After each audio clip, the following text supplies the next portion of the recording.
Hey, everybody. Good evening. So happy for everyone to join us.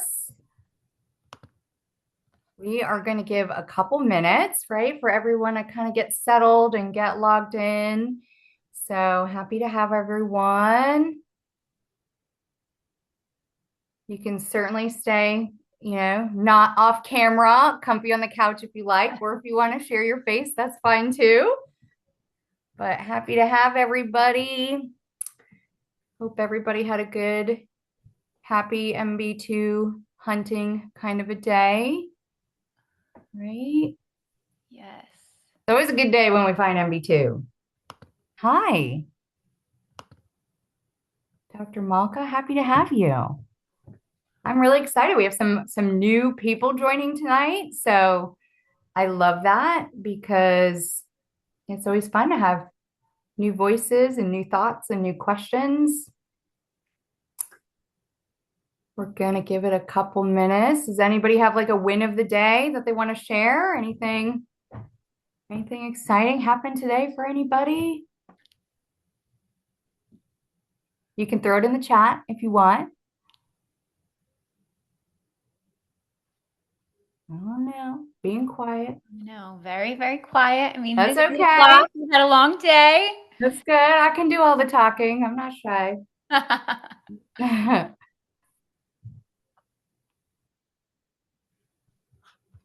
Yeah. Give everybody those few minutes to do the Zoom. Oh, look at Dr. Long. Just happy to be here. I love that. Right? Love that. If anybody's like me, I have complete scramble to find the Zoom link at the last minute. So I try and give grace to everybody for a few minutes because I'm that last minute stressor. Like, where's the email? Where's the link? What do I do with it?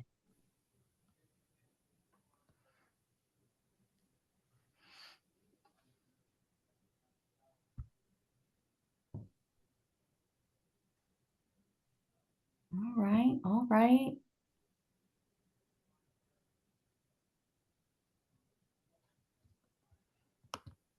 Awesome. Couple more people coming in. hmm Love it. Love, love, love it. I should come up with like a game or something for the first few minutes of, you know. Yeah, or we have to have like background music. Oh, or I could sing a tune. I mean, that would be interesting. Uh-huh. We might not get anyone to return. Never. But I do sing to my patients. So it is part of the experience. That's true. Uh, so there's that. Um, Good evening, everybody. I'm really happy to have you all here. So we're approaching 8:05. So there might very well be some people that join in the next few minutes, which is totally fine, of course. But I do want to be respectful of everybody's time. So I figure we will get going. Um, my name is Monica Estes. I'm thrilled to have you all here. And I have some returning names, but also some new names. And so I just kind of wanted to share a little bit about how this webinar series came to be. So I am one of the rare endodontists that thoroughly enjoys the business aspect of endo. I think we have a fantastic opportunity to impact patients' lives, but also have a thriving practice and business. And so I thrive in talking about practice management and business concepts. It's kind of something I enjoy. And so, in that vein, I've recognized that our formal education, right, all of those many, many years in academia, really we have very minimal exposure to the practice management business concepts that are incredibly impactful for our long-term success. And so I kind of felt this calling to offer at least what I have learned in my 8 years of endo ownership I don't know everything, but I've learned a lot in these 8 years. And so I have some lessons and some concepts that I wish I had known earlier. And so I kind of said, well, what's a platform in a way for me to share that knowledge? I do go down to MUSC and love those residents and sharing knowledge with them directly. But of course, I thought a webinar is an opportunity to maybe kind of have a bigger audience and share some knowledge. I am presenting at the APACES meeting this year in August. So I'm very much looking forward to that. So that'll be great. And I hope I get to meet a lot of you there. But this has kind of come about from, I think, a necessity. And so I've done multiple topics to date, trying to target very specific topics that I think are important in bite-sized pieces and not doing too much in one webinar. So if for some, if you have suggestions for a particular topic or something you'd really love for me to speak on, I'd be happy to. So suggestions can certainly come my way. So tonight, I'm going to go ahead and start to share my screen. And give me one moment as this pops up for all of you. Before we get started, I also want to introduce Amanda. So Amanda's here. She's the other gal on camera. So Amanda is a fantastic resource for me, but also for you. She is my director of operations. And so she knows all the things about a practice. And I am speaking on practice, numbers and financials tonight, but she is the guru of that, honestly. So I begged her to join us so that she could contribute if she wants to, insert some info. Honestly, I think she could answer some fantastic questions for you all. So she is a resource for me, and now she is a resource for you.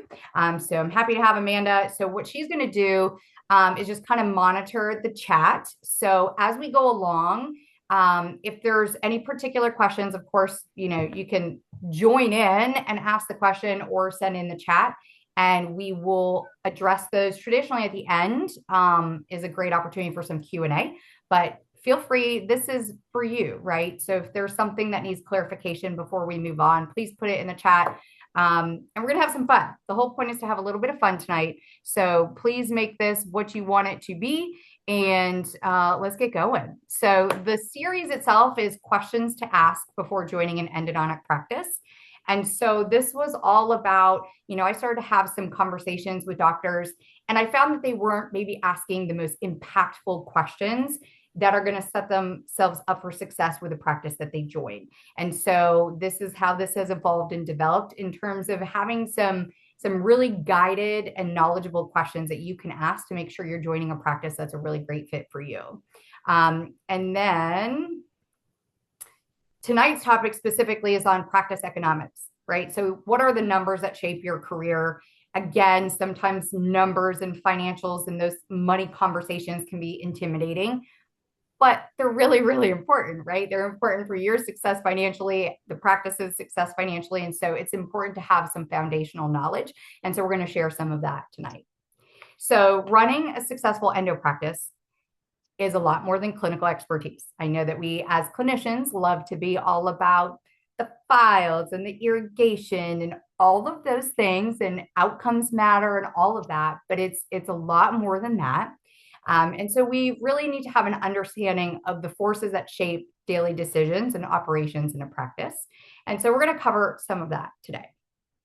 So when we say practice economics, what does that really mean? So it's the discipline of balancing revenue, expenses, efficiency, growth, all of that to support high quality patient care and a thriving business. So it does not have to be one or the other. It should absolutely be attainable to have both of those things: fantastic patient care and a thriving, profitable business. And why does it really matter? As I've kind of alluded to, most doctors graduate really with minimal training in practice economics. I can certainly say I did not learn that in my residency. And so all of my learning was a lot of self-driven learning. I read a lot. I listened to a lot of podcasts. I tried to surround myself with really strong mentors. And so I learned, kind of the hard way in a lot of ways. And so happy to share at least, some of what I've learned here tonight. But, it's truly a decision-making thing. Like without numbers, we can't adequately determine what's appropriate staffing or team size for a practice? How do we manage our schedules and what's the most efficient scheduling process? What are the fees? Like, what do we actually charge in our area? Growth decisions. Are we able to potentially take on another doctor? Are we able to have another location? So all of those things have to be supported by data, or else we can make, poor decisions in that regard. And so, of course, the goal is to have proactive leadership in a practice and not reactive survival, right? So if we're not focusing on some numbers, unfortunately, we could be making emotional decisions and not data-driven decisions. And so we really want, in our practice, whether you're owner or associate, we have positional leadership as doctors in the practice. And so all of this matters no matter which hat or role you are in the practice. And so, of course, your compensation matters a lot to you. So these numbers do ultimately matter. So let's dive into right away, right? Collecting money. So collections is the livelihood of your practice. And so I feel like that kind of goes without saying, but dentistry is sometimes interesting in that, unlike medical, which medical is very proud to outline and detail every tiny little thing that you are going to have done in their facility. They're not ashamed of what they charge. And dentistry can be a little bit different. There can be some, like, do I really have to pay today? Are we going to charge for that x-ray? Like, sometimes there's some hesitation. And I firmly believe that we should appropriately charge for what we do. So if we offer a service, it is appropriate to charge the patient. We are not creating miscellaneous fees. We're charging for what we do, but our expertise and our time matters. And so first of all, we should never be ashamed charging for, what we actually do. So never, ever be shy to say, we should charge for what we do and making exceptions because, what you do matters. And, patients really must pay at the time of service. And so unlike the general dentist that they see every 6 months, they traditionally see us one time, right? So it's traditionally one visit, maybe two sometimes, but traditionally one visit.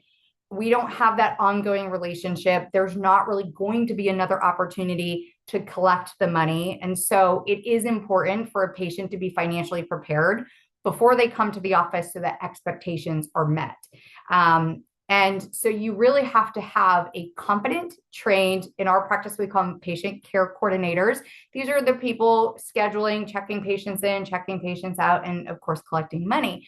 And so you need someone who's confident in that role. Not everybody feels comfortable having financial conversations with patients. And so that's okay, but they can't be in that seat in your practice. They can't be the face of the person that's, asking for payment from the patient, because you really need someone who just has that comfort, because it's obviously happening multiple times a day, and it will absolutely impact, the financials coming into the practice. And a really sad statistic is, like, any account in the practice that reaches 60 days overdue has less than a 10% chance of ever being paid. So that's really discouraging. I think we would all agree. And so it's very important, to collect that money up front. It's appropriate to do so. I kind of sometimes throw out when you go to Walmart and you put all the stuff in your basket, like, you have to pay before you leave the store, right? So, I mean, it's not any different in that if we're offering the service, same day is very important, or else we put ourselves in a financial pickle. So, and then actual fees for the practice and presenting fees, along those exact same lines, your team should be confident in presenting the treatment plan for the patient. They should be well versed in being able to explain, if you participate with insurance, what the negotiated insurance fee is. A lot of patients do not understand their insurance. So we, unfortunately, a lot of the times end up being a very critical part in the education process for patients to understand their insurance. And there's a lot of misconceptions about dental insurance because people sometimes think, oh, it operates like medical, which of course it really does not. And so we are very, very different, but there's a lot of misconceptions out there, and we have to educate that patient so they understand their fees, what their insurance will pay, what's their responsibility. So we do have to invest a lot in our patients in that regard. And so if you don't completely understand insurance now, you will at some point, because it's a big part of most practices. And so, you'll be an insurance guru in enough time, but of course, your supporting team will do the majority of that.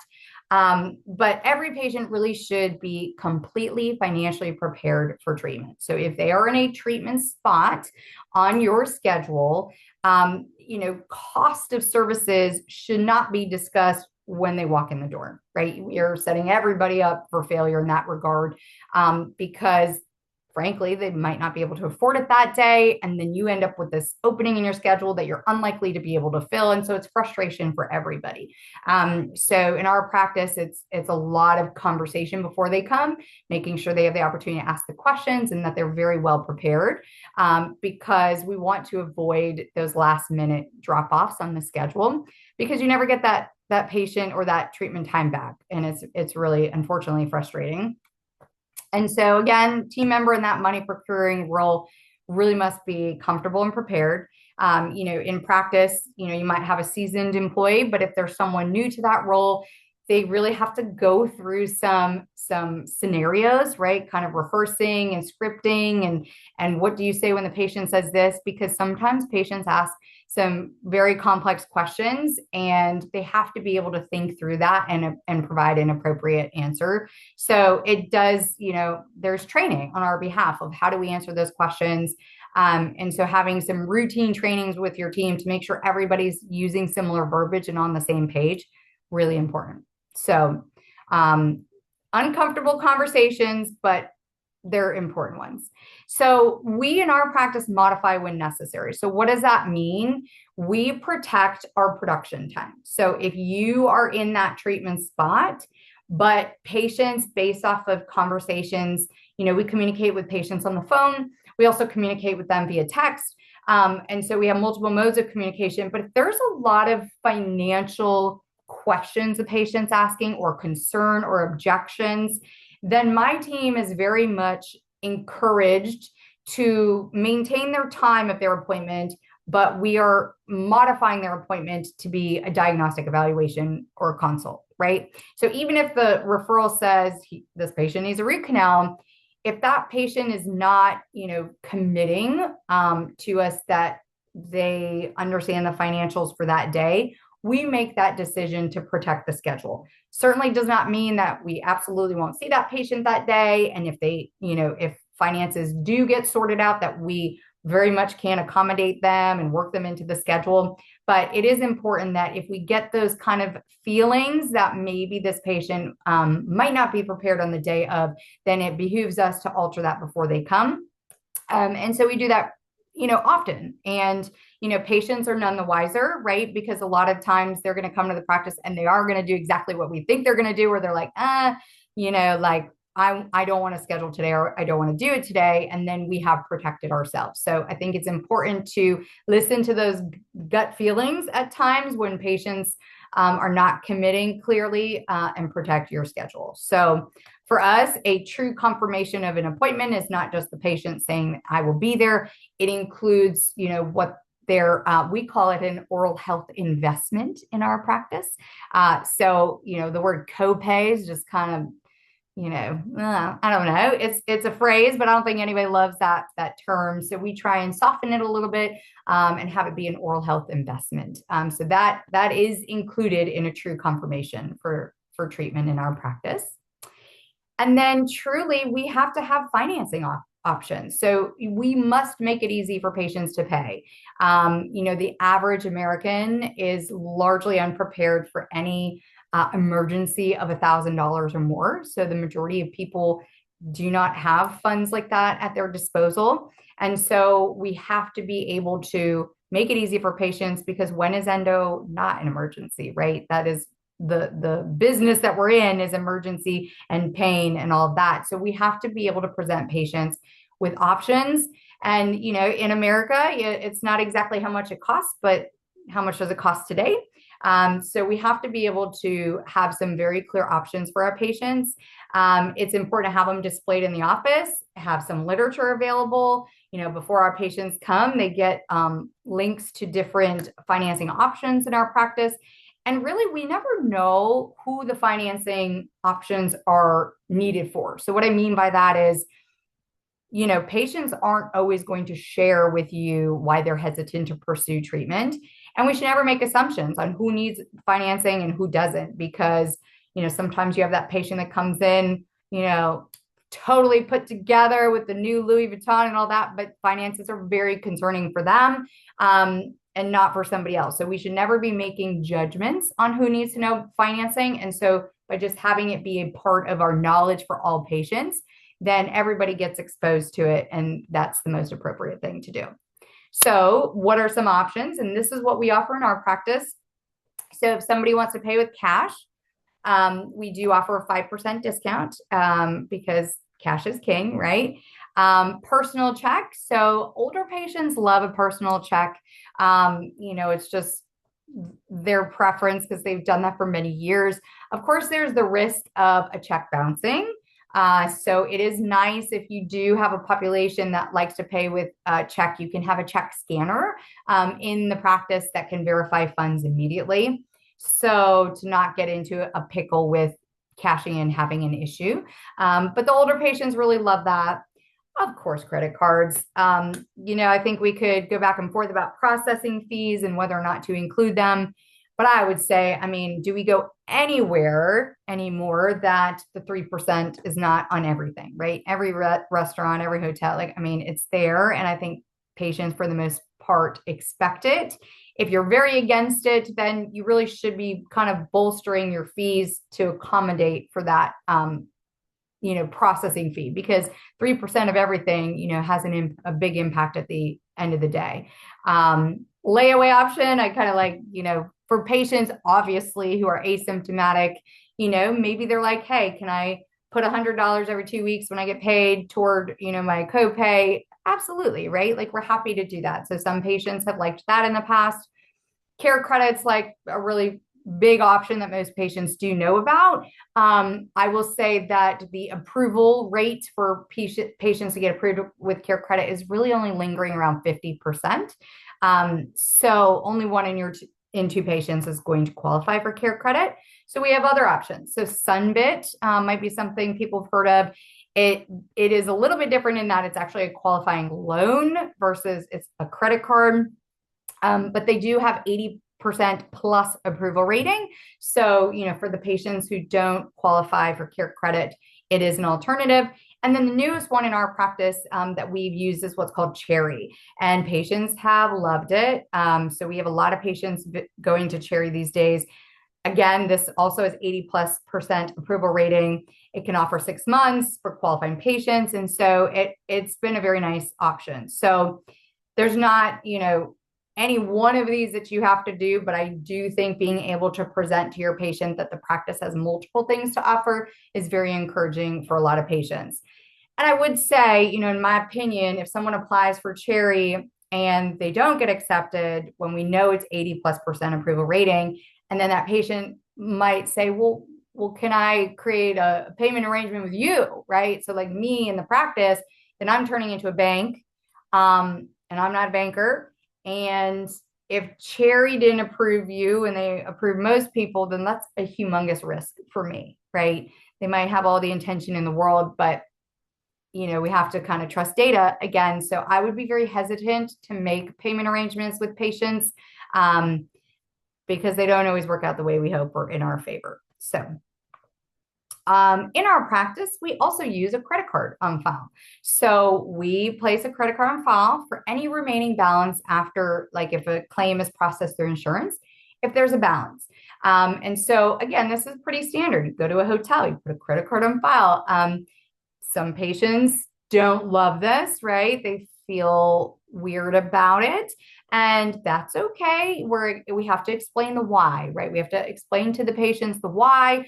Why are we doing that? We have to assure them the information's like deleted. We don't store it once the account's zeroed out. So some people are concerned about, their information being safe. I understand that. But it's really an important safety measure because, again, we're probably never seeing that patient again. And the estimates that we get from insurance, sometimes not as accurate as we would hope for. So it's just a safety measure.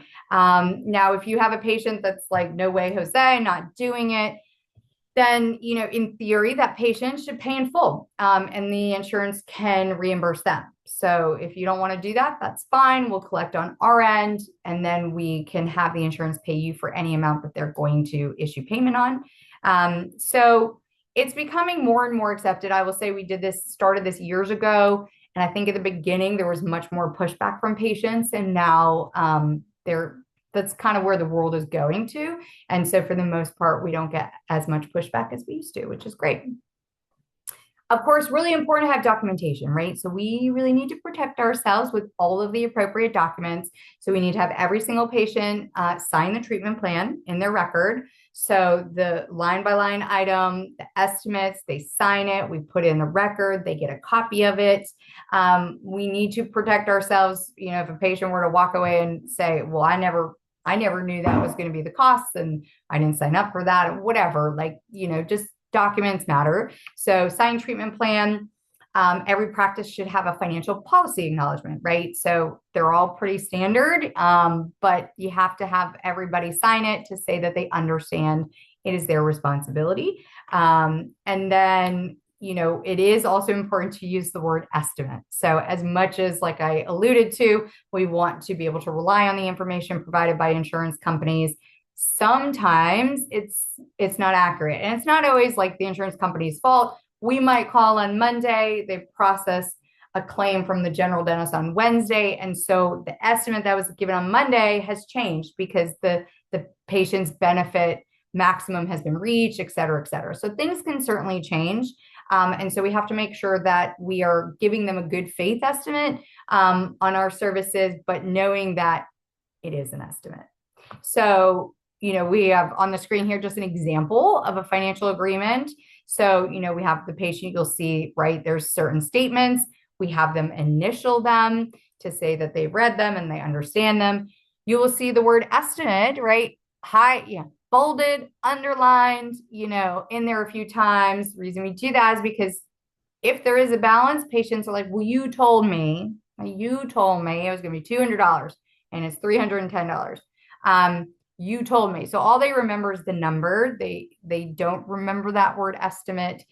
So it is very important to just have clear verbiage in your financial agreements.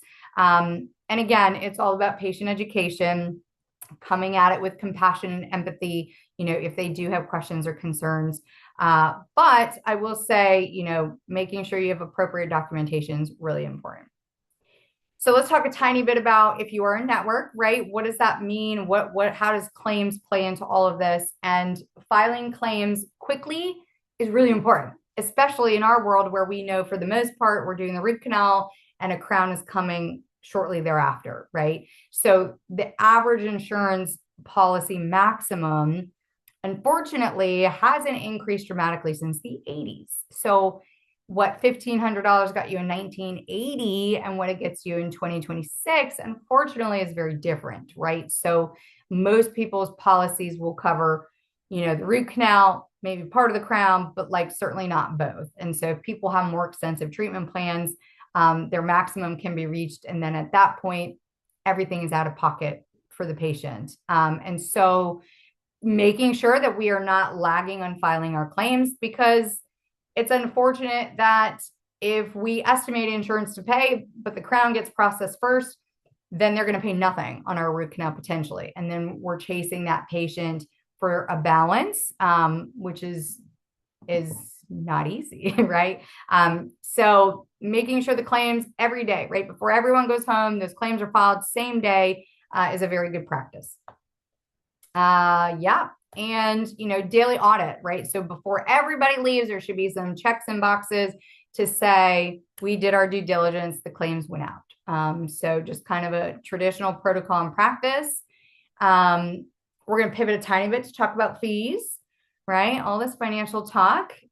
So what do we charge, right? Like, what do we actually charge for root canals, and how do we determine that? A lot of people have never been exposed to that before. So, um, first of all, our fees should be assessed annually, right? And increased. So if we're talking about people talk about inflation and costs are rising and all of that, that's true for dental things too, right? So you better believe that your dental supply companies are increasing their fees 5-10% a year. And so we have to as well to account for those changes.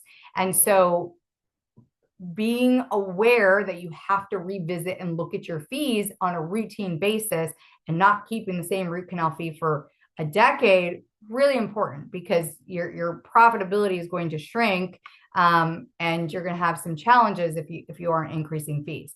So to establish your initial fee, there's something called UCR, which stands for usual, customary, and reasonable fees for your zip code and demographic. So you can certainly purchase these. There's a way to go in and like purchase these so that you can see the different percentages across your entire zip code. And so this includes everybody. This includes your general dentist and you and anybody who has this fee on their fee schedule, their average for each and every dental code. And so as a specialist, right, we are the specialist. So we should be really targeting our fees to be like 85 to 100% of that fee schedule. I mean, it would be a little sad, right, if the GP down the road is charging more for their molar root canal than us, right? I mean, so in essence and in theory, we should be at the upper end of that percentile. That's pretty much expected in most areas, I would think. And, I would say, here's like my little plug for charging for what we do. There does seem to be this like thing in endo where some practices are not charging out for their cone beam. We take a cone beam on every single case, which was not how I practiced initially 8 years ago. But I made that mindset shift that there is incredible value in taking a small field of view cone beam on everybody. And it has changed the way I practice, and I could never, ever go back because we see so much. It's a roadmap for the case. I mean, it truly improves diagnosis and outcomes. And so there should be no shyness in charging for the cone beam, because it really is ultimately for the benefit of the patient. So that's just my plug for cone beam and making sure that you are appropriately being compensated for it.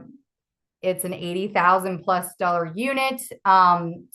So it's appropriate to charge for it. So again, one of those weird little things that sometimes some people don't charge for, and I really think it is important to do so. And then if you are going to raise your fees annually, we have to make sure that we are also raising our level of customer service, right? So we can't expect to just increase fees over time and, not make sure that we are delivering on the services that we are offering and making sure patients have an excellent customer service experience. I mean, that's why, the Ritz-Carlton charges a ridiculous amount of money for a room. Is it all that different from a Marriott? Probably not, but it's their customer service and their brand and what they deliver on that people are really paying for. And so I think it's important that there shouldn't be any shyness in appropriately increasing your fees, but making sure that you're delivering on the patient experience. And truly patients, 5% increase. First of all, our patients rarely see us more than once, but it's not like a felt thing, right? Like it's not that patients are aware of a 5%, 10% increase. So it really is kind of a minimal creep. So you shouldn't feel incredibly shy about doing that. In terms of insurance, so kind of the age old like fee for service, do I participate with insurance? I would say that this has to be strategic. And so again, this has to be fact-based. It should be unique to your demographic. So what's right in one area of the country is certainly not right for another area.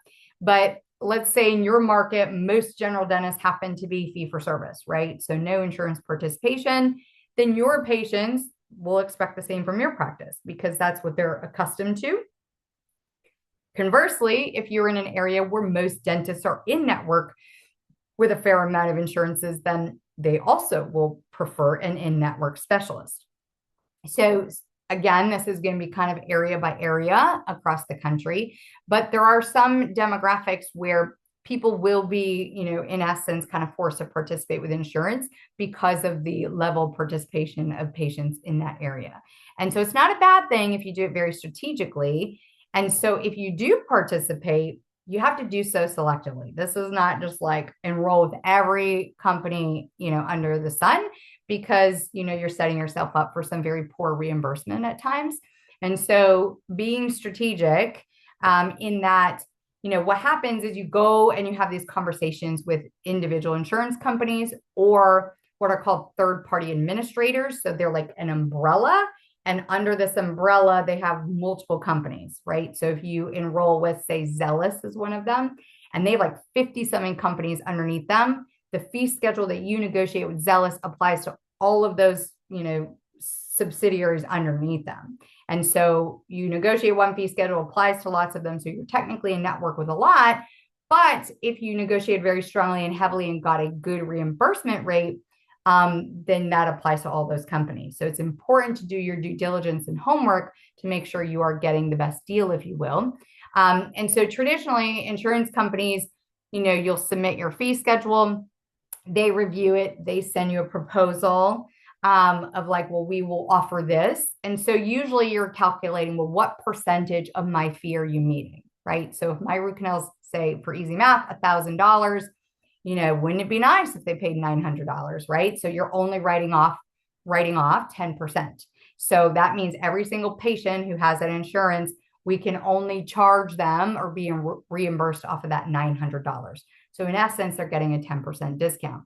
Now, some companies are, not wonderful reimbursement. And so if you get a fee schedule below 75%, then you're writing off a very big portion of the treatment. And so do we want to work smarter or do we want to work harder, right? Do we want to do twice as many root canals to make just as much money as half if we had negotiated better or participated more selectively? So these are very big decisions in a practice.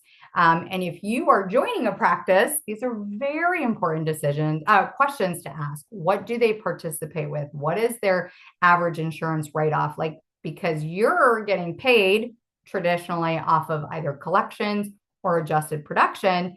And so those numbers matter significantly to you. So if they have big write-offs, that's impacting your paycheck. Absolutely. So, I would say 75%, if it's less than 75%, that's probably not worth participating with.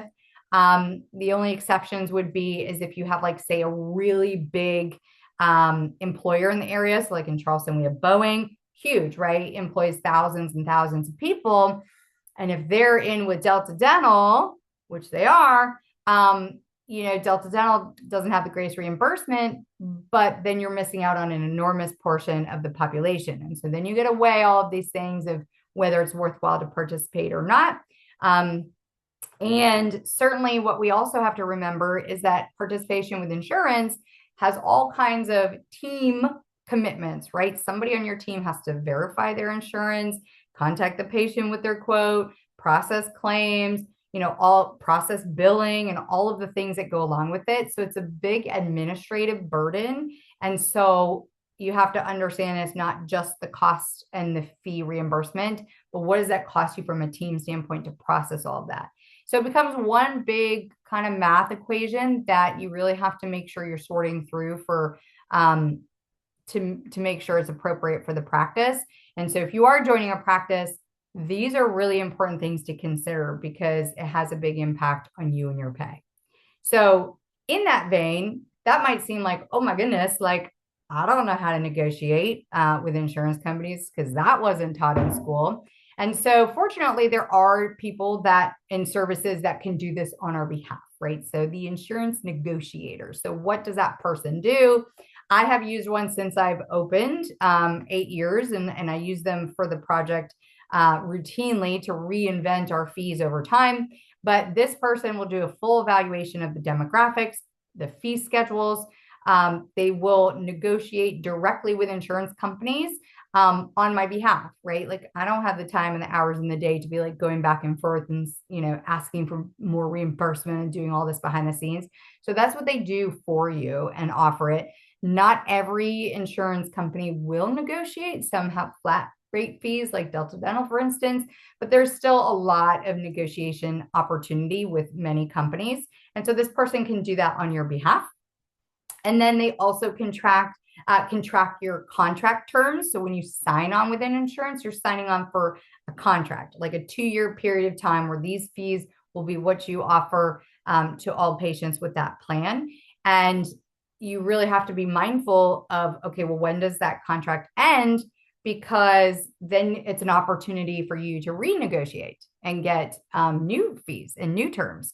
So you don't want to miss that window, because insurance companies will not remind you that the window has approached or expired, and they will gladly pay what they paid you 10 years ago. They'll just keep paying, right? And if you're not paying attention to that, I mean, you're just leaving tons of money on the table. So making sure that you're aware of your contract terms and when you can come back to the table for negotiation matters. Because honestly, I'm sure that there's some very sad numbers out there of lost revenue just because that wasn't paid attention to in practices. And then also, like, just, if you have low fees and you're never raising your fees, or there's someone in your community that's never raising their fees, that low fee that they've had in the practice for years and years is bringing down that overall UCR, right? So what is the average cost for the molar root canal? If you have someone who hasn't changed their fee since 1995 and they have it at $500 and we have it at $1,600, like, unfortunately, that's impacting the UCR benchmarks for everyone. So it does behoove all of us in the community to appropriately assess and adjust our fees over time. And, there is some strategy to negotiations. So like I mentioned before, a lot of times these companies are trying to come in at, like, say, 80% of your fee schedule. Like they have in their mind what they're trying to settle at with you.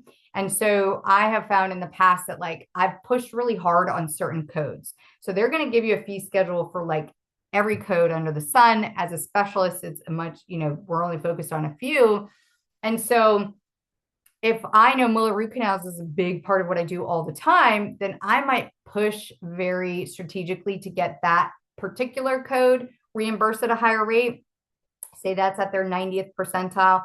And okay, maybe I'll take a hit on a molar rooting. Like, I mean, right? How often am I doing that? So to strategically, make them happy as to the average of what they're trying to offer, but knowing that I'm going to get better reimbursement for particular codes. And you can literally go code by code with these people. Again, insurance negotiators, great to have them in your corner so they can do some of that heavy lifting, but just knowing that you can do that. And so low volume codes, if you're not doing a lot of particular things, then okay, settle for a lower fee with that so that you're kind of getting more on the daily codes. And it helps them stay within that overall reimbursement target. So insurance is an interesting, right, complicated thing. So should you as the doctor be at the helm of insurance? Absolutely not, right? That is why you have an operations director like Amanda who is passionate and has expertise. But you should have some fundamental understanding, because if you're just kind of joining a practice blind and don't understand at least some of those background conversations that are had and decisions made, then you might be missing out and not understanding how that's impacting you and your pay. So let's kind of pivot away from insurance, because that's there's only so much we can dedicate to insurance. But 4 stages of practice maturity. So when you kind of think about a practice, what stage are they in? The first stage of a practice is considered survival mode. So we're just kind of like clinical demands, strategic growth is certainly not, something that's at that level. They're just kind of living day to day, probably not very profitable. So the struggle, right? The start out. And then the stability. So a typical healthy practice, most people are in that stability stage. And then you can go to optimization. So at that point, a practice can have some strategic debt management and active tax planning and cash reserves and things that are certainly a little bit more sophisticated. And then there's like the scaling phase, right? So they are like really considering things like cash forecasting, financial modeling, centralized functions across like multiple locations, call centers, all of those things. So much more complex and much more sophisticated. But these are kind of the different stages of practice maturity. Of course, it would be appropriate for you to know if you're joining a practice or if you have a practice, like where are you in that? And then, of course, what's your goal and strategy to get to the next stage? And so a big part of all of this is practice profitability, right? So this is one of those concepts that is incredibly important in terms of the success viability of a practice that we don't always talk about. So what is it? It's the measure of how much financial gain the practice generates after covering all of its expenses. So, again, like in school, we don't learn about a P&L, like a profit and loss statement. So, a lot of those reports or topics are very intimidating to us because they just are not taught to us. But it's important to have a foundational understanding of that.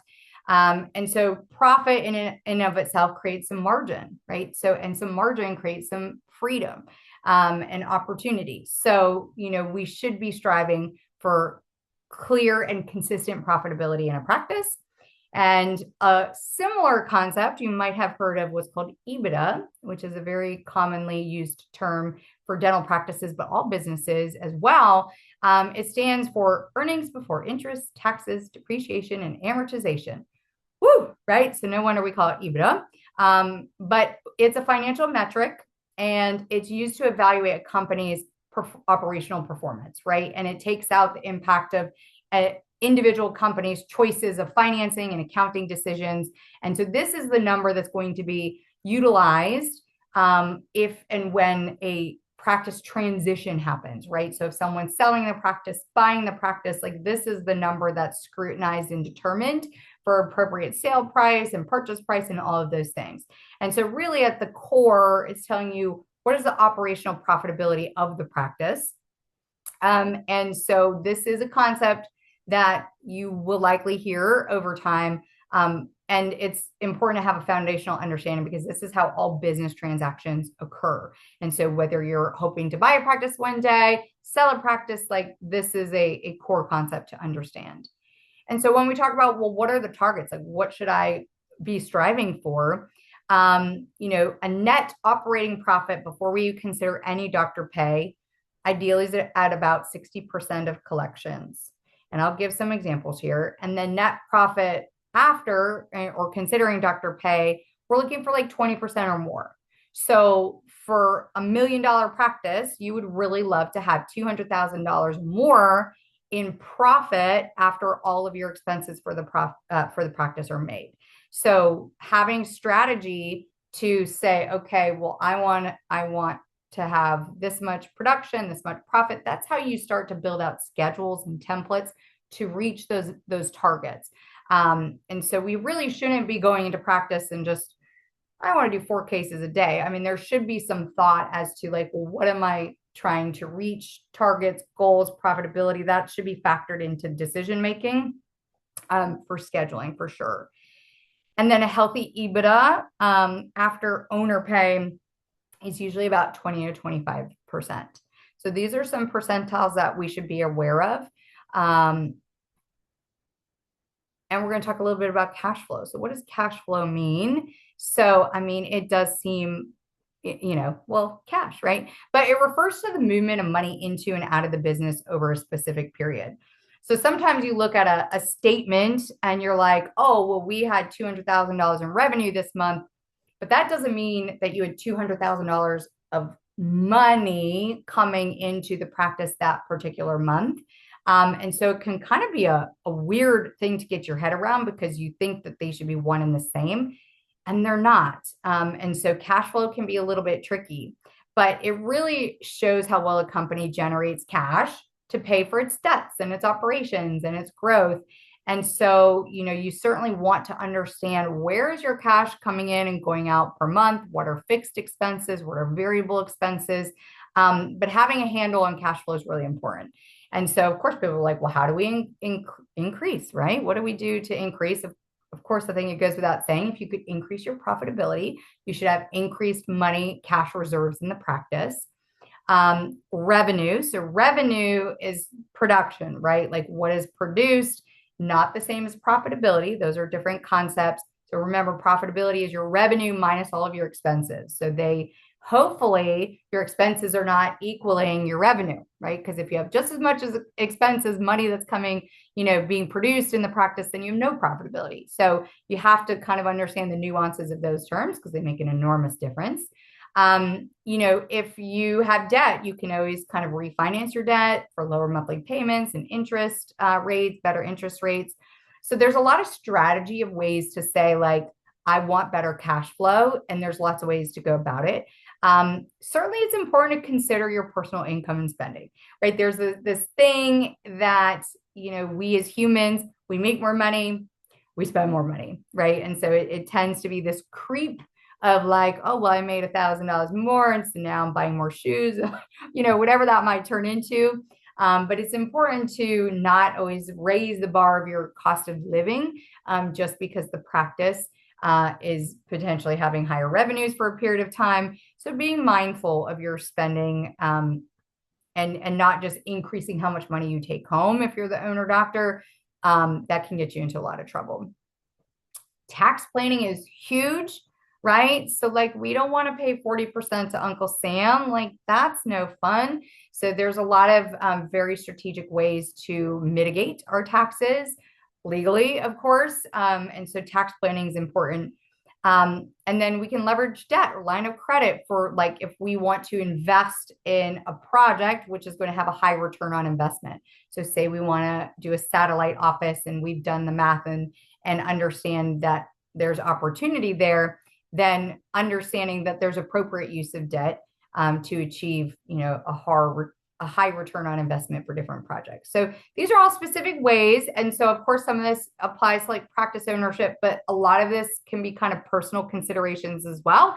Like, what is your personal cash flow in your house, right? Like, where's the money going? And these are ways that you could improve your personal cash flow as well. We're going to talk a little bit about key performance indicators, so KPIs as they are known in the industry, but it's important that we're tracking some numbers, right? Like we need to know what's going on in the practice, and if you don't have a pulse on your numbers, then you're kind of operating blindly. And so we would prefer to make decisions based off of data. Now there are oodles of KPIs, right? Like we can measure all the things. And in my opinion, it can be very overwhelming. So I think that, if you had to kind of, funnel it down to 3 numbers, if you had to follow, obviously for endo, number of referrals matters, right? How many referrals are we getting through the door on a weekly, monthly, annual basis?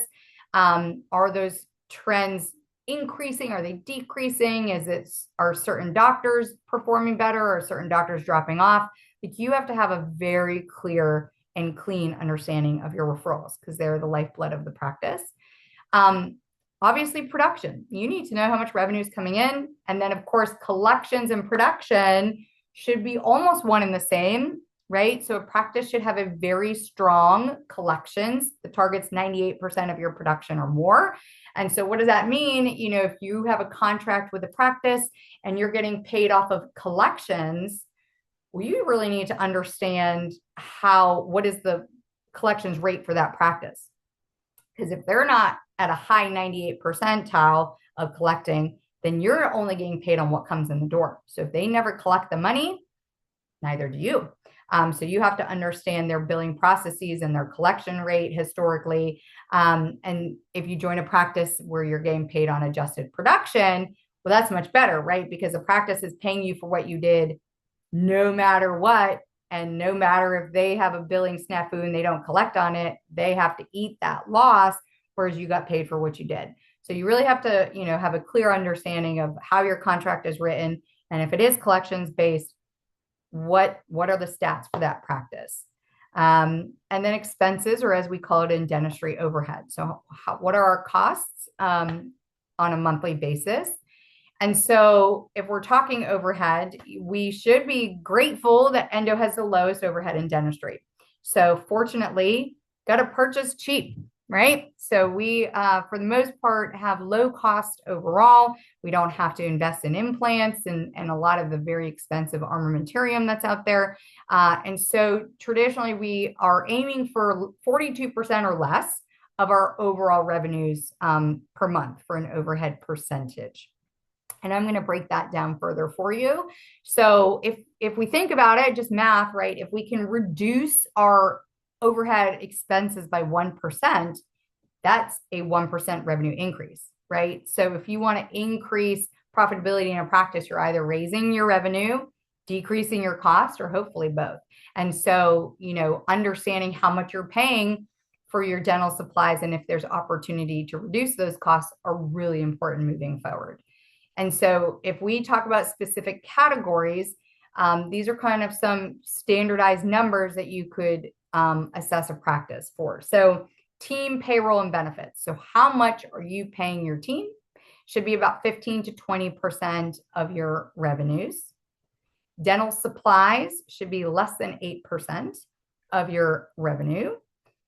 Office supply and other, and I'm going to break this down because that's just a huge catch-all category. So it's all the things, right? All these miscellaneous legal stuff, accounting fees, travel, bank, insurance, kind of all these extra expenses that don't really have their own category. So 10 to 12% for that. Your rent and or facilities should be less than 5%. You should absolutely have a marketing budget and a marketing spend. So 1 to 3%. But if you're like really striving for increased or rapid growth, some practices do 5 to 10%, which is a very high number for most endos, but it depends what you're trying to achieve. Your equipment cost should be less than 5%. And then overall, the doctor pay, the target would be less than 40%. So I know that the different areas of the country are paying doctors at different rates. It's a difficult math equation when, associates are getting paid 50% because how does the math, right? And how do we have a practice that has any profitability? But different areas of the country certainly have different pay structures. But at the end of the day, we're hoping to have the doctor pay ideally on our P&L be less than 40%.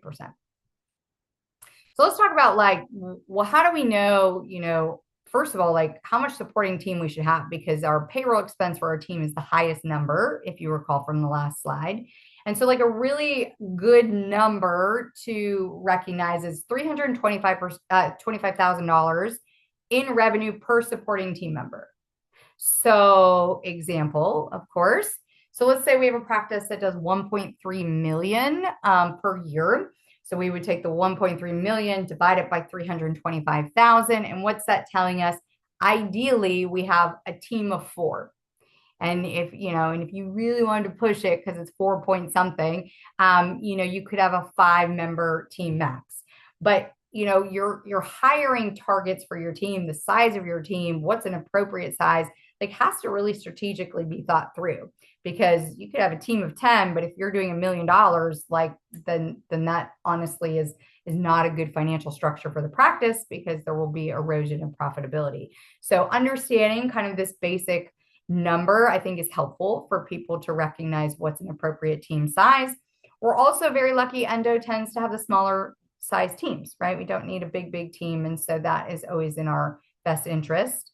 And so team is our biggest expense, but it's also our largest resource, right? So we don't want to necessarily skimp, right? And have this teeny tiny team and everybody's super stressed because there's just not enough support and everyone's doing everyone's job. You have to obviously have a well working practice, and God forbid someone calls out sick. So all of these decisions, should have a financial component to be assessed, but then, a realistic, I don't think 2 employees is realistic. So, kind of taking all that into account. I'm going to talk a tiny bit about debt, because who doesn't love to talk about all of that?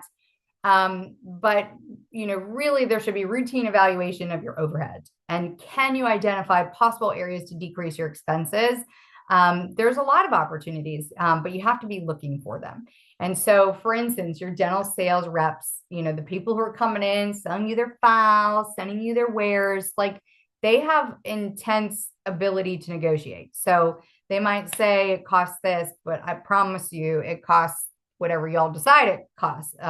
So there's a lot of, you shouldn't feel shy in having those conversations. If you're an associate, you're probably not having those conversations, but you should want to be in a practice where there's a doctor and a leader who's confident and comfortable having those on your behalf, because it's eroding right at your compensation ultimately. But yeah, I mean, having that conversation with your dental sales rep of, hey, I have a target to decrease my expenses by 10% this year.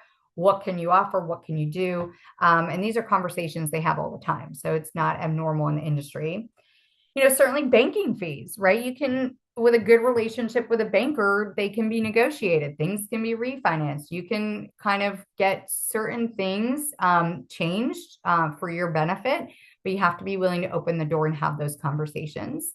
And truly, dentists are the number one preferred lendee in the entire country. So what do I mean by that? That means banks love a dentist, right? So we are considered very low risk. We're preferred borrowers. But that also means that sometimes they are happy to give you more than you really need, right? So do you really need the Taj Mahal practice with a $7,000 massager in the waiting room? I mean, I don't know. Maybe you do, but maybe you don't. So just understanding that sometimes banks are generous with what they will let you take out, but it certainly does not mean that you should take every dollar that they offer. And so what's a healthy, reasonable amount of debt to take out? There's something called debt service coverage ratio. That's a big old thing, DSCR. And obviously not something that we learned in school, but something that we should be aware of. So it's a formula, right? It's an equation of you're taking your net operating income and you're dividing it by your debt service. So your debt service is everything that you owe. And I'm kind of talking from an ownership practice standpoint of like, I owe on this equipment, I owe on the building, I owe on, maybe there's a car in the company, like I owe on all these things. And so what is that total? And I will do a nice example for you. But ideally you want it to be to turn out to 2 or higher. So the summary is it's the net income divided by the debt service. And even though 2 or higher is what we're aiming for, DSCR of 1.5 to 2 is considered good, 1 to 1.5, not so great. And then if you're in the less than 1 category, that's some danger territory. Like you have way too much debt for what the practice can support. And so let's do a nice example. So to better understand this, we're going to assume that we have Dr. Riley, runs an endo practice. For easy numbers. It's $1 million in annual revenue, and they really want to expand. So they took out a business loan for equipment. They did some office renovation, added some operatories, and his particular practice overhead stands at 40%, which we think is good, right? Because we want 42% or lower. And so let's go through the example. So patient revenue, $1 million a year. If we know his operating expense is 40%, that means his cost or overhead is $400,000. So his net operating income is a simple equation of 1 million minus 400,000, so 600,000.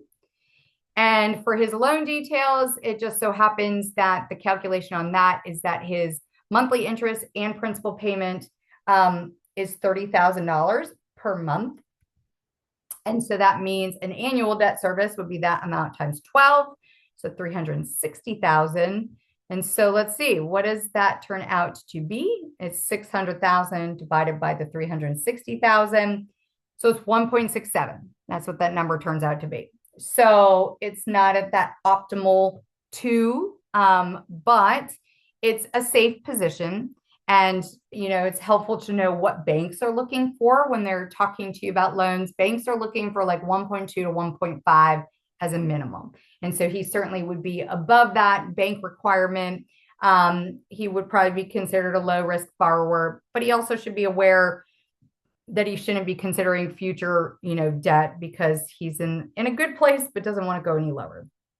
So that's a number that, if you're like, Should I do this for the practice? Should I take out another loan? This calculation should be a consideration to make sure that you're keeping yourself in a healthy range of debt. I know we're having fun, y'all. All right.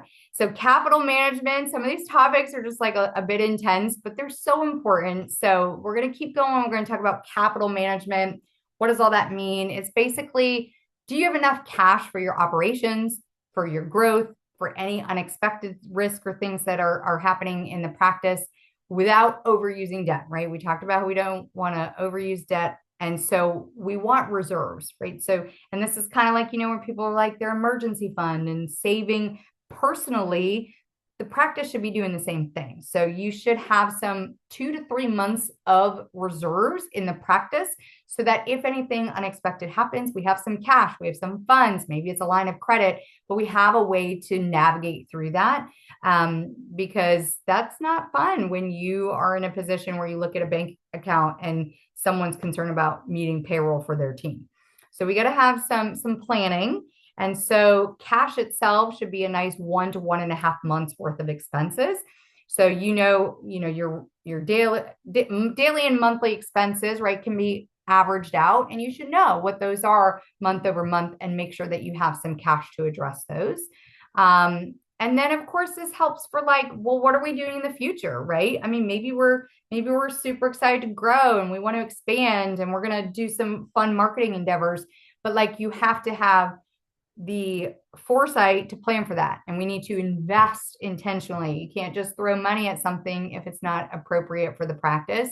And so forecasting is kind of a more advanced concept, but you want to be planning for next strategy of the practice, to make sure it's done appropriately and not putting the practice at risk. I'm going to talk a little bit about CPA, right? So like these are the money people. These are people that you turn to for advice in your practice. And so what should we be looking for? So, the quality of your CPA literally probably impacts millions of dollars over your career. So I'm talking, practice owner, but I'm also talking about a personal CPA. You should really be working with a talented CPA, and there's a spectrum.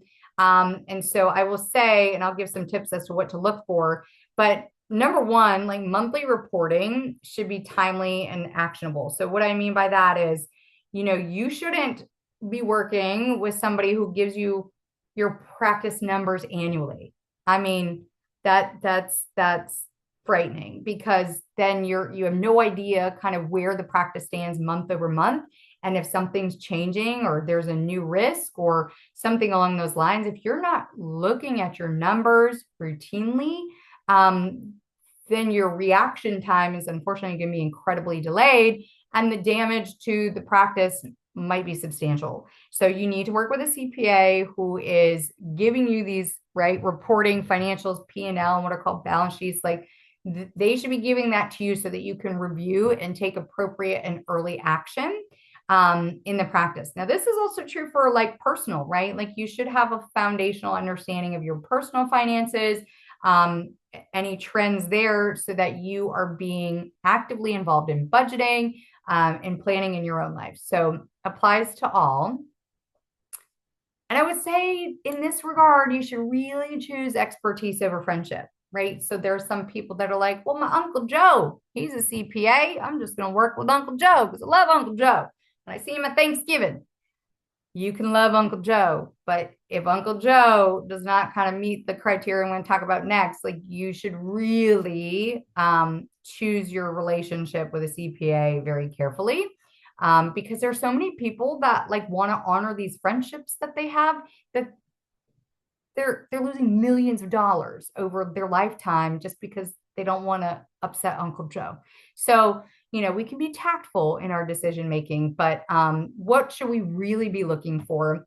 You need to work with a CPA that has significant dental experience. And so this is not like, oh, I have a dental client.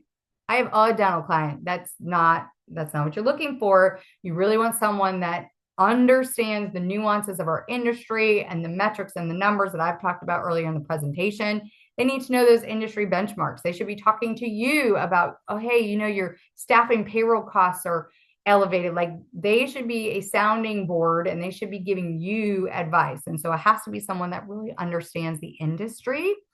Um, Honestly, like you should understand their track record, their comprehensive services, talk to other clients. Like this should be an interview process because this is a very big decision. Um, and I will say, I've been largely disappointed with CPAs in general over my lifetime because they are not good communicators. I mean, it's just not, they're just not. Um, and it's incredibly infuriating. They tend to have not great accessibility. So if I send you a question on Monday, like I kind of expect an answer by Tuesday, personally. So when you have that CPA that like gets back to you in a week, like that's not going to work for me. But CPAs do tend to not be the strongest of communicators. So these are kind of interview or type of questions like, hey, if I were to ask an email question, what's your turnaround time? Like assessing who you're going to work with. I already talked about timely reporting, but huge, huge, huge, very important for them to be looking at your practice in detail on a regular basis. Annual is not going to do it. Quarterly shouldn't do it. Like this should be a month over month process so that you really know what's going on in your practice. And they should have transparent fees. So what are they going to charge? How is that determined? Is it a monthly rate? Is it, what is it, right? So no one wants a huge CPA bill at the end of the year. So you should know, just like our patients want to know what they're going to get charged for a root canal, you should have a very clear understanding of what your CPA charges as well. I'm going to touch teeny tiny bit on leadership investment. So what does leadership investment mean? So like when an organization gets big enough, right? So let's say that it's an endo group that has over 4 or more locations. It has, $5 million in revenue and more. Like it starts to grow out of office managers, right? So an office manager, at each location, you start to create some chaos because there's greater needs for these larger groups. And so you start to hire different roles. So like a chief operating officer, a chief financial officer, chief executive officer. So there are like these, and we hear about these in other business structures, CEO and all that. But, dentistry is a business. And so when your business gets to this level, there will be these roles that will be introduced and appropriately so. And just kind of as a benchmark, gross revenues for these roles, you would have to consider to invest 3 to 4% of all of your revenue to support kind of those functions. So kind of a little bit of a higher level concept, but truly it is something that would have to be considered because your current leadership would burn out, scaling would be chaotic. And so certainly it would have to be something that is planned for if you're going to go big. All right, let's wrap up some takeaways because I'd love some questions. But I would say protecting revenue, huge, right? So really have to be on it with our team and our collections, understanding our fees, revisiting them often, having claims be submitted timely, huge. Controlling expenses, very, very important, right? So do you really need the laser for $150,000 that's going to sit in the corner, right? Going to making some strategic investments with data and not just getting the coolest gadget. So making sure purchasing is controlled.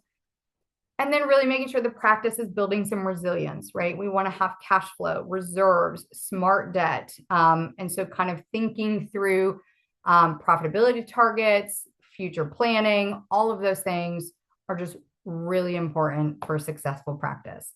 So I know that was a lot. And, I think that I hope it wasn't completely overwhelming, but I do think it's really important that we do have these foundational understandings because we don't get it in residency. And so if we're not getting in residency and we're joining a business or buying a business or, partnership, like all of these concepts, are an important part of decision making. And so I think it's important that we kind of talk about them.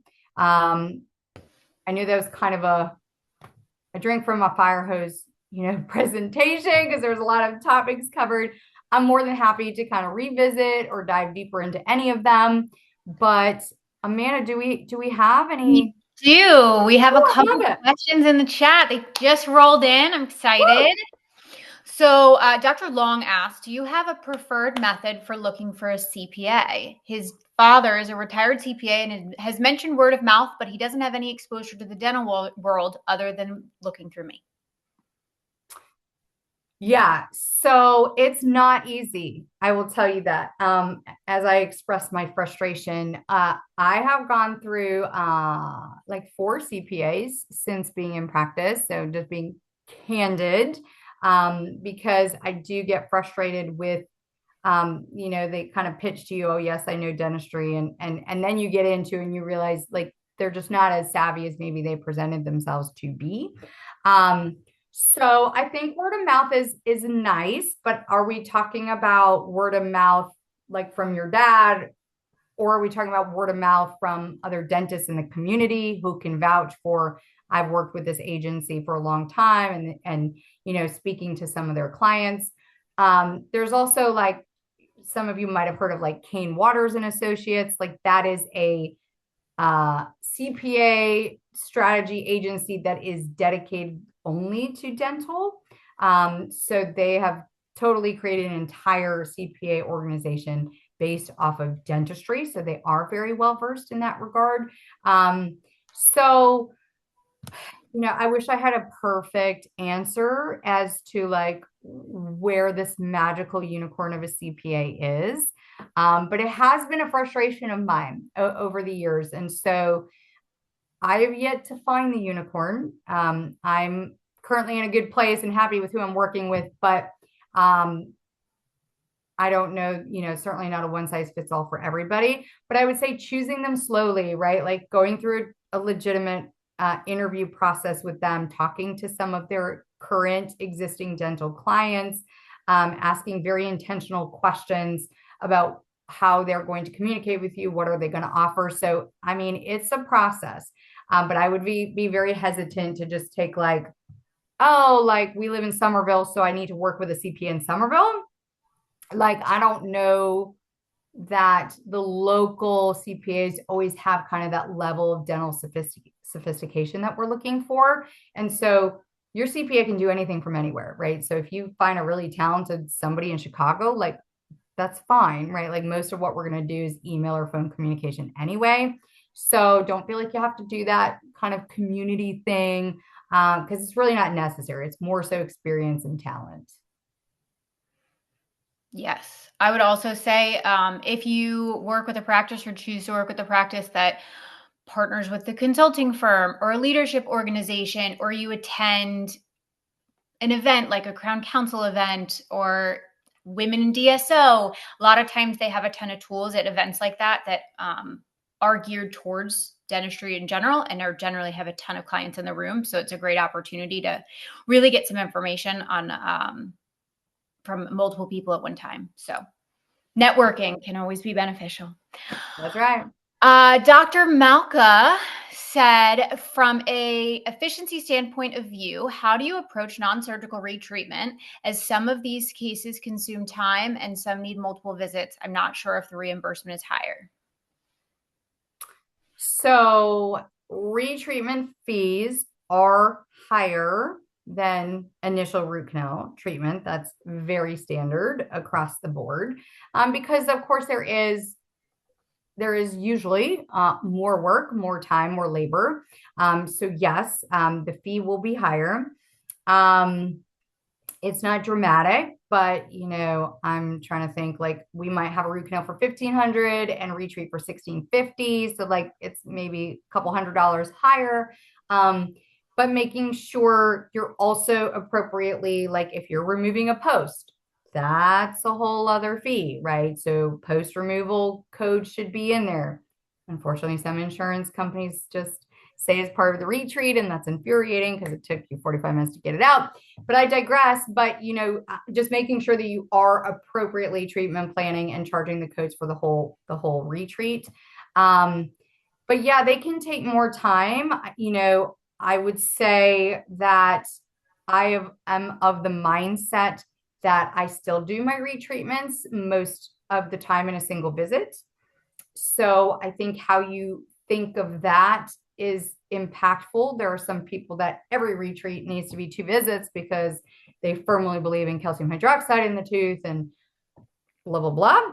But like I would argue, right, the studies support that the outcomes are the same, single visit versus multi-visit, even for retreats. And so when you're thinking about, first of all, our patient really doesn't want to see us once, never mind twice. And so you're using double the staff costs, double the instruments, double, like, because you're seeing them twice. So when you talk about efficiency, you have to learn to become efficient in retreats. And I think if you have the philosophy of single visit and moving efficiently, then they certainly don't have to always be 2 visits and kind of bring down that profitability for the case, if that makes sense.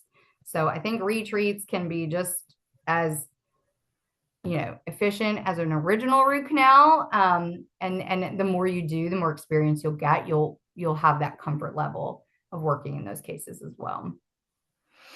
And then I would say, from an operations standpoint, ensure you have a good, strong template that your administrative team is aware of. So if you do have those second visits, you don't have a day full of no charge second visits.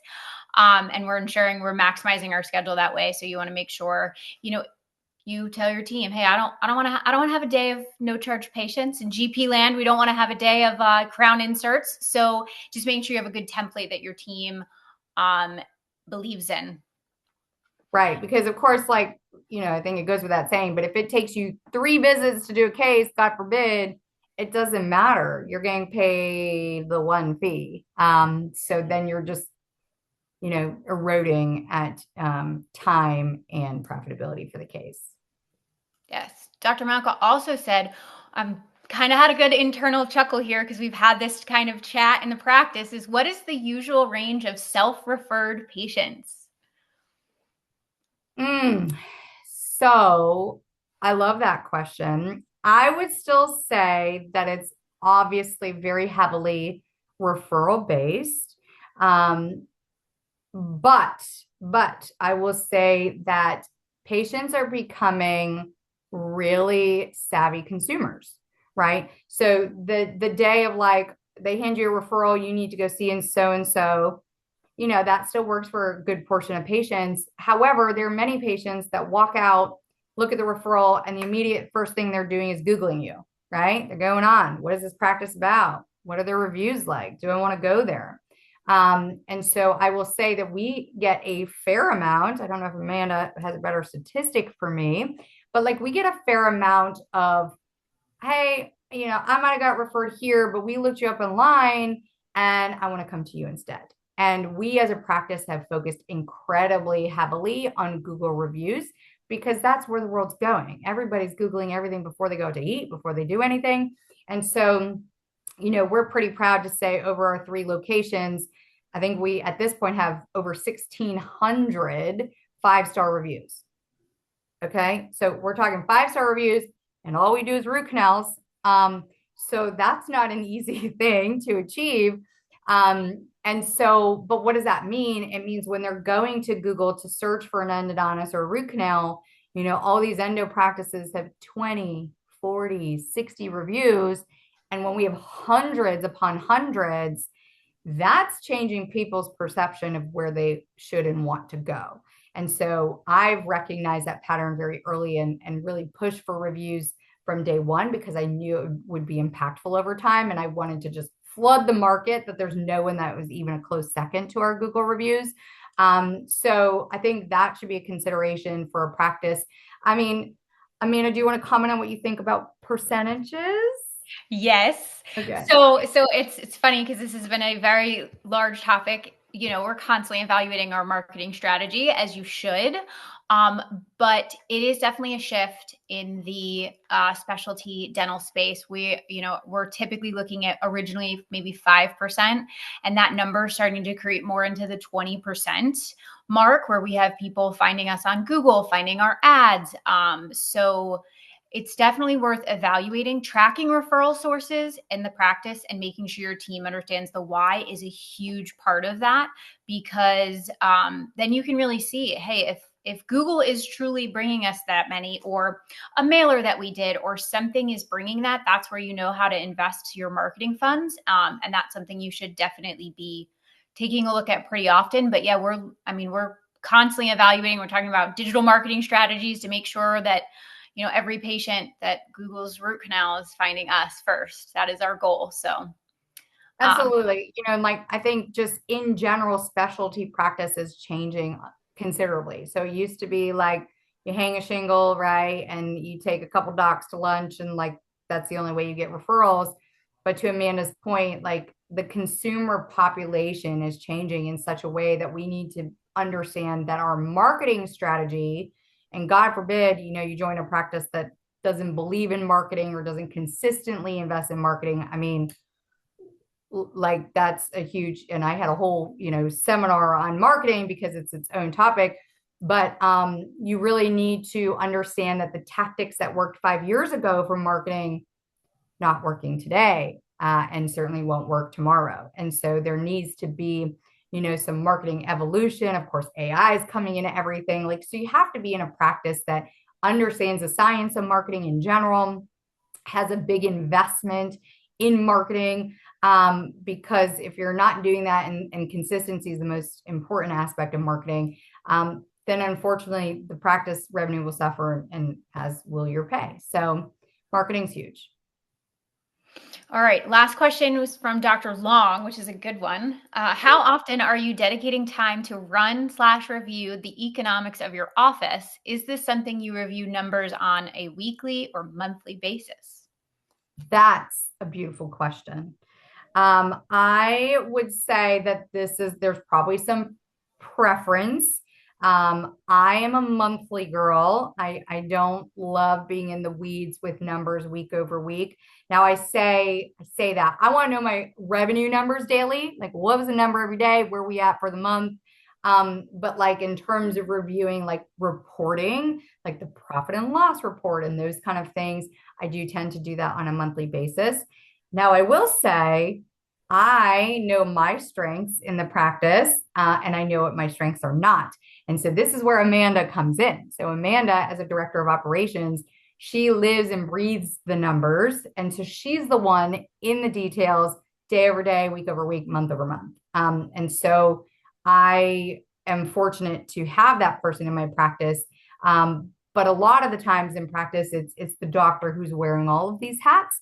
And unfortunately, if we're not well versed or trained on that, we tend not to want to do the things that we aren't comfortable doing. And so then we just don't do them. And, burying your head in the sand, not a great tactic overall for the practice. So I think, weekly is great to like get a pulse on, at least we talked about those KPIs, like the referral numbers, production numbers, and overhead. Like if you can keep your pulse on those three things, I'll tell you, you can go to seminars and they'll be like, there's 55 KPIs you should review monthly. That's overwhelming, right? But if you can really understand and look at those three numbers, you'll have a really good understanding of the practice as a whole. So I think knowing what to look at, and then weekly is great, monthly definitely, and then like anything beyond that, I think is just unfortunately too long. Agreed. Well said. That's all we have. That's all we have. Amazing. Well, so thanks for joining us tonight. I hope it was fun for everybody. We are going to have, another topic. We got more to talk about. So the next topic I think is going to be pretty exciting for a lot of you. So overcoming obstacles, right? How to navigate clinical mishaps, challenges, difficult patients, difficult scenarios, the talkative patient in the consult that asks 100 questions and you got 3 people waiting on you, right? Like, how do we navigate those things? Not taught in residency, right? It's a skill, got to be learned. And so I'm going to think through a lot of the different obstacles that I feel like I've encountered over the years. So I think it'll be really pertinent. And I think you guys will love that. So that's our next topic. The date is Thursday, April 23rd, 8 o'clock p.m. So mark your calendar. We will absolutely send out the invite, the registration link, all of that. I'll also be sending um, a recording of tonight's webinar to you all because I know it's kind of some deeper concepts tonight. So if you want to review and go back, you will have access to that. That'll be coming your way shortly. I also like in my free time, in those free hours somewhere in my world, I did write a book. So I published this book now in January. And it's called Innovative Endodontics, Redefining Excellence in Today's Endo Practice. And, it really is for me, like I said, kind of compelled to do this webinar series to try and give back and at least share what I've learned over the years. It's kind of a culmination of all of the topics and all of the things. And it's the book that honestly I wish I had access to when I opened a practice. And this was nowhere to be found. And it just wasn't there. And I wish I had a resource like this. So I did kind of feel obligated to some degree to get it out of my head, put it on paper, and hopefully impact somebody in a positive way. So I have the book available. And if you want to scan the QR code, fill out easy info, I'm happy to mail you a copy at no cost. So if you would love to do that, I'd love to send it. I think it's, very clear chapters, and I think there's a lot of knowledge that can be applied easily in practice. Certainly if you are considering different practice options, I think there's a lot of kind of thinking that's stimulated in the book. So, yeah, go ahead and scan the QR code. If you want a copy, I'll send it your way. And otherwise, I hope to see all of you at the next one in April. And I appreciate all of your time. I hope you have a good evening. Have a good night.